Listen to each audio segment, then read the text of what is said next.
लासो फ्यापुला नमस्ते साथीहरु सबैजना सन्चै आरामै हुनुहुन्छ होला welcome to another brand new blog आज चाहिँ पुस महिनाको चिसो चिसो बेला चाहिँ रातको कति 8 बजे 7 बजे रातको 7 बजे चाहिँ हामी यहाँ आगो तापेर बसेका छौं सब परिवार आगो ताप्दै यहाँ आगोमा चाहिँ हामी अब खानेकुराहरु पनि तताएर पकाएर पोलेर खान लागेका छौं बुवा भन्दिनु त आज के खाने हामी यो चाहिँ हाम्रो परम्परा अनुसारको पुसमा उसिनेर माघको 1 गते संक्रान्तिको दिन खाने चाहिँ नि यो फापरको आलुम हो। अब हामी चाहिँ अहिले जाडो पनि अब यो फुर्सदको समय पनि मिलाएर अब हामीले आज भोलि नै पुसको 14, 10, 15 मै खाने लाई फुर्सद निकालेर यो आलुम यो माघमा पुसमा उसिनेर माघमा खाने सकरखण्डा यो चाहिँ हामी आज यसो आगोको यो भोप्रोमा चाहिँ पोलेर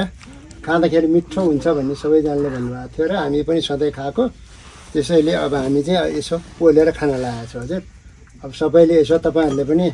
अब यसो बेला मौका मिलाएर खानु होला है सबैले। टोपी लाएर आगो तापेको गर्मी भएर यहाँ टोपी फुकाल्छ के यहाँ मियोसले पनि मियोस यहाँ हेर्नु त टोपी फुकालेको हो गर्मी भएको हो। र यहाँ आमा चाहिँ अलुम समार्दै हुनुहुन्छ यहाँ अब अलुम पोलेर तताएर खानको लागि। ल न हजुर यो आलुम र तेमेको छोटकारी एउटा सानो गीत बनाएको छ है मैले है त एउटा टुक्काको। आलुम तेमे गोलमे मे आलुम तेमे गोलमे मे साबरी खाजी ngani थेमे लसो लसो नामसिन को यो आमा पनि गीत गाउने हो कि न गीत गाउने मिया नि गीत गाउने हो अघि त गायो यसले गीत मिसिहाल्छ।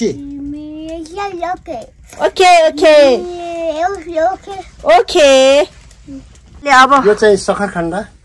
पोल्ने कार्यक्रम भएको छ आको सितेस उसिनेर भन्दा पोलेर खाएको मिठो हुन्छ हुँदैन दिनेला हिँड्नु सोप्रानु पर्माले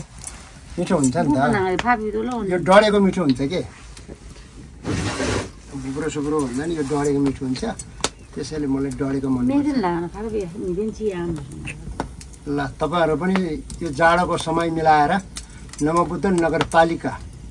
नमोबुद्ध नाम्सा होमस्टेमा पाल्नु होला यी यस्तो सकरखण्डा आलुम फापर पोतो सबै चिज गाउँको सबै चिज चाहिँ हामीसँग लोकल अर्गानिक त्यसको हामी बनाएर खुवाउने छु। हजुरहरूले पनि मन पर्छ भने पाल्नु होला। यस्तै सकरखण्डा चाहिँ हामी पोलेर खाने चलन छ हाम्रो। यहाँ हाम्रो आमाले चाहिँ आगो तापेर पुस महिनामै गर्मी भइसक्यो रे भाग्न लाग्नु भएको छ यहाँ अलि उता बस्नु न त्यहाँ शीतल हुन्छ हो त्यहाँ भए धेरै आगो आउँदैन राप नमोबुद्धको राउटे जात भनेकै अब हामी त होला नि हेर्नु त यी वनको कन्फमल अनि यो चाहिँ यस्तो यस्तो बनाएर कि के हो यो अब यस खाँदा मिठो हुन्छ नाम चाहिँ यसको जानेकै छैन। यो चाहिँ सकरखण्डा भन्दा रहेछ गाउँलेले ओके ओके सिएलसी ओके राउटेको दाना यी कन्थुमल वनको कन्थुमल ओके ओके ओके कन्थुमल ओके कन्थुमल जाडोमा यस्तो कन्थुमल खानुपर्छ कि यस्तो यी कन्थुमल वनको कन्थुमल भन्छन् क्या रे यो हामीले त यस्तै खाएर हुर्किएको हो हामी। अब हामी ढिँडो सिस्नु पिँडालुको गाभा यस्तै खान्छौँ हामी त। अब कहिलेकाहीँ लोकल कुखुराको मासु खान्छु घरमा पालेको हुन्छ रातो भाली काट्छु चामल बासमती खान्छु त्यसै भएर राउडे भएको तपाईँ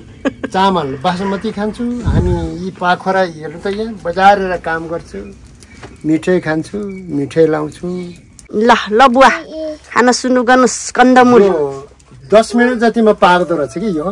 ठुलो आगोको भोप्रा हालेको कन्थोमल भनेको यही हो। यसलाई कसरी खानुपर्छ भने यसलाई मजाले पहिल्यै पखाल्ने हो यसले सफा गर्ने टक्क पोलेपछि यसले एउटा औषधि पनि हुन्छ कि यसले यसरी खाने हेर्नुस् त ए आहा खानुहोस् मुख पोल्छ मासु भन्दै खानु लाग्छ च्याप्पै खान्छु मासु होइन नि यो त चोसे त मलाई न घाँसी झन्डै अड्क्यो घाँसीमा सकरखण्ड अड्क्यो बुवालाई या ल सकरखण्ड भुलियो एउटै ठाउँमा भुलियो भन्थ्यो यस्तै हो यी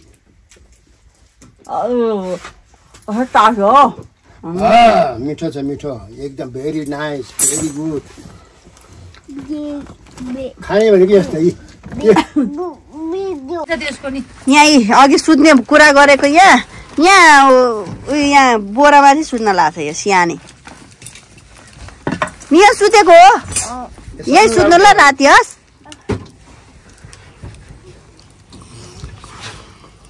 अब यहाँ आगो बालिहाल्यो खानेकुरा नि खाइहाल्यो अब उतै ओछ्यान ल्याउने अब यतै सुत्ने अब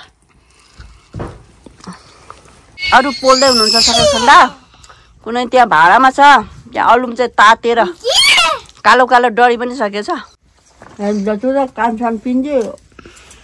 मेरिँदा अब सोल्दा लो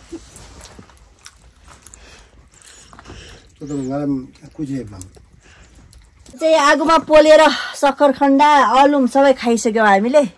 र आगो पनि निभिन लागिसक्यो यहाँ भुप्रो मात्र बाँकी छ यहाँमा चाहिँ यहाँ सुत्दै हुनुहुन्छ यहाँ आगो ताप्दै यहाँ सुत्ने व्यवस्था पनि रहेको छ आमा र मियस यहीँ सुत्ने हो कि के हो यहीँ सुत्ने हो मियस हो तापी आगो बाली वरी तापी पनि सक्यो खानेकुरा पनि खाइसक्यौँ अब आजलाई यति नै अब चाहिँ एकछिनमा सुत्ने तर्खर गर्नुपर्छ see you next time bye bye by